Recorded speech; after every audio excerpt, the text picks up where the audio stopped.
As head of a local environmental agency, Soary had seen some strange things in her day. But she had never seen anything like this. No one had expected what was just beyond the door of this innocent-looking house. But when they entered, the stench made them stagger. What was the unbelievable truth behind that door? How could such a crime be possible? And would it lead to more arrests in the future? Welcome to Wonderbot Animals. Soary Randrianjafizanaka's jurisdiction was located in the vibrant coastal city of Toliara, Madagascar. With a population of around 150,000 and a booming tourism industry, Soary had her hands full. The city is famous for its white sand beaches and lush gardens, but Soary knew better than anyone that the city had a dark secret festering beneath its idyllic surface. The island of Madagascar is known for the wide variety of wildlife that calls it home. Tourists come from all over the world hoping to see animals that cannot be seen anywhere else in the world. Lush forests and beautiful coral reefs hide lemurs and rare fish that seem to have come from another planet. But Soary knew very well that things were not always what they seemed. Contrary to Madagascar's exotic and beautiful environment, the nation has faced problems for almost 60 years. After Madagascar gained independence from France, the country has been rocked by political unrest, violence and coups. So when Toliara residents began complaining about a foul odour permeating the city, local authorities didn't take them too seriously. But they should have done. When the smell grew stronger in the following weeks, the residents had had enough. They convinced authorities to investigate the cause and find the source of the pungent stench.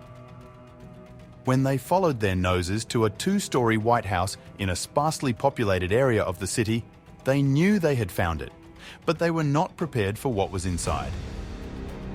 Soary joined the authorities in their search when she began to suspect that there was a much more sinister cause for the terrible smell rather than a simple explanation. Before we continue with this story, like this video to help it reach 15k likes, share and subscribe to this channel. While she was outside the house in question, the smell had become unbearable. They had found its source, but what was causing the stench? Police swarmed the house within minutes, stomping down the front steps and banging on the door. But there was no response. They would have to kick down the door to solve the mystery. Soary backed away as the police prepared to force their way in, holding her breath. 1, 2, 3. The door swung open on its rusty hinges, slamming against the wall as it swung from the force of the policeman's boots. It took a minute for Soary's eyes to adjust to the darkness within. Then they began to cry. The stench was so overwhelming that her head began to spin, but the nightmare was just beginning. Soary jumped scared. The ground boiled as if it were carpeted with a writhing mass that had a mind of its own. There was a faint scratching sound as it moved. It was then that she realized that the sound was made by thousands of moving creatures. With her hand over her mouth, she began to step forward carefully, but found no room for her feet. Thousands and thousands of small, rounded creatures were everywhere. In the bathroom, living room, bedrooms and kitchen, they carpeted the floors. They were even inside the bathtub, crying for space. And they were very alive. Soary couldn't believe what they had just discovered, and she knew they would have to act quickly to save them. She radioed for backup, asking them to hurry up. "You couldn't imagine it," Soary told National Geographic during an interview. "It was so horrible. They had turtles in the bathroom, in the kitchen, everywhere in the house." She had never before seen such a large number of turtles in one place. But, as if the evidence wasn't incriminating enough, the turtle species was later identified.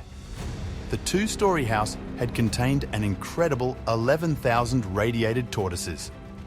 They were captured, and the massive operation to move them to safety soon got underway. Numerous trips and 6 trucks later, the turtles were moved to a private reserve near Ifiti called Le Village des Tortues.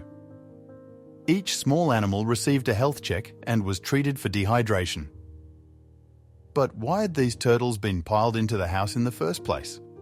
It was a truly unfortunate reality that Soary has seen before.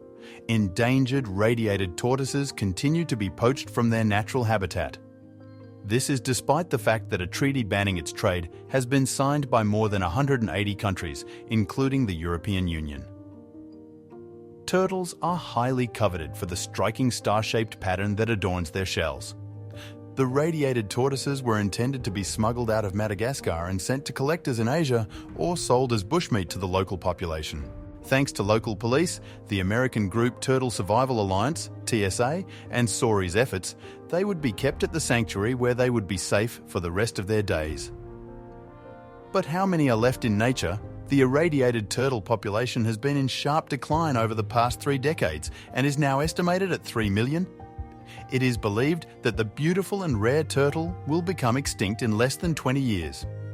They are being harvested at what I would call an alarming and catastrophic rate, TSA President Rick Hudson told National Geographic. Most of the rescued turtles are recovering well from their ordeal, but Rick is concerned that TSA resources have taken a hit due to this exceptionally large rescue mission.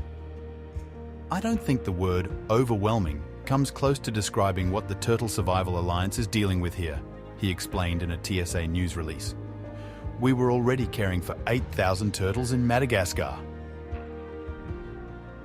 Now that number has more than doubled overnight. We're in an all-hands-on-deck mentality right now, he added. But the TSA was prepared to confront such a situation head-on. Fortunately, because of our strong relationship with the zoo community, TSA is well positioned to respond to crises like this, he said. The support we continue to receive from the global conservation community has been incredible, and we are extremely grateful for the multitude of individuals and organizations who have come forward with donations and supplies, added Rick Hudson. However, the long-term financial impacts on our Madagascar program are potentially crippling. But who is responsible for the poaching of more than 11,000 radiated tortoises? Fortunately, Malagasy authorities arrested 3 people in connection with the house full of turtles. But these people were simply following orders from someone higher up. We don't know exactly who the big guy is, but we know there's a big boss, Soary said in an interview. Unfortunately, selling exotic wildlife is big business, but there is some good news from TSA. 6 local volunteers from different institutions joined us yesterday at Village des Tortues. Veterinarian Na Aina Tiana Rakotoarisoa told the TSA website. They helped soak, build shelter houses, and distribute water to the turtles. And the TSA still plans to send more teams to Madagascar to help with the remaining radiated turtles. Have you ever witnessed or been involved in an animal rescue operation? What do you think can be done to better protect endangered species from poaching? Let us know in the comments, and remember to like, share, and ring that notification bell for more fabulous stories like this. See you in the next video.